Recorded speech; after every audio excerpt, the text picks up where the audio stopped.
Okay, this is part 2. Look how much copper chloride I already have. Entire liquid turned completely blue. But there's some stuff very interesting.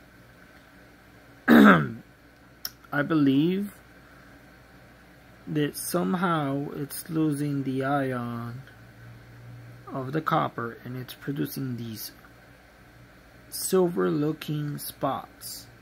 You can't hardly see them with this camera, but with my eye, when I look at it with a light, with the flash of the light of the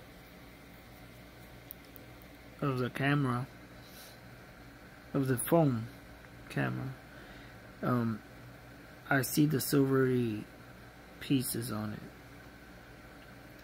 But I need to find a flashlight to show it to you, but right now I don't got none, so I don't know where my girls put it.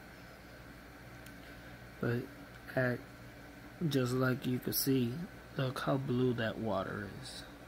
That ain't no water no more, that's pure copper 2, copper chloride.